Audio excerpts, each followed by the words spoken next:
परमेश्वर ने उजियाले को देखा कि अच्छा है। उत्पत्ति 3:4।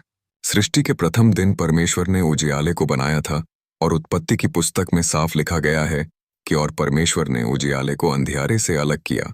उत्थी 1:4 द वॉचर्स। गौर करने वाला तथ्य यह है कि परमेश्वर ने अभी तक दिन और रात नहीं बनाए थे।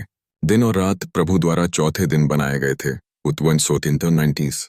प्रश्न यह उत्पन्न होता है कि प्रभु ने पहले दिन पृथ्वी पर उजियाला आखिर किससे किया था, जबकि सूरज को चौथे दिन बनाया गया था। जूविश सेजेस आरंभ से ही इस बात को कहते चले आए हैं कि परमेश्वर ने पहले दिन जो उजियाला किया था वह अपने पवित्र आत्मा के द्वारा किया था, क्योंकि बताया गया है कि सृष्टि की रचना के समय परमेश्वर का आत्मा जल के ऊपर मंडलाता था। 1 और 2 पवित्र आत्मा के प्रकाश से सृष्टि की रचना आरंभ हुई थी।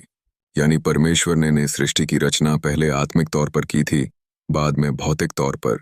परमेश्वर ने पवित्र आत्मा के इस उजियाले को अंधियारे से अलग किया था और परमेश्वर को उजियाला ही अच्छा लगा था, अंधियारा नहीं। यानी सृष्टि की रचना के आरंभ से ही आत्मिक उजियाला और आत्मिक अंधकार प्रभु द्वारा बनाया हुआ है। मनुष्य को परमेश्वर ने इसी उजियाले के साथ बनाया था, लेकिन मनुष्य ने यह उजियाला पाप करके खो दिया था।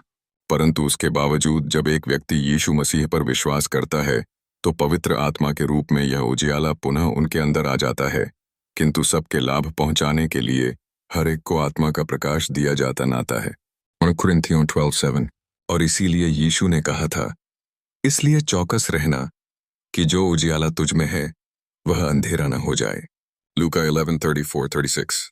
जो व्यक्ति जिस परिस्थिति में मरता है वह उसी भाग में मरने के बाद प्रवेश कर जाता है। यदि वह उजियाले में रहा तो मरने के बाद उजियाले में प्रवेश कर जाता है, और यदि जीवन भर अंधियारे में रहा तो मरने के बाद अंधियारे में प्रवेश कर जाता है। गौर करने वाली बात यह है कि परमेश्वर को केवल उजियाला ही अच्छा लगा था, अंधियारा प्रभु को अच्छा नहीं लगा था। यानी मनुष्य के लिए उजियाला ही परमेश्वर ने उत्तम पाया था।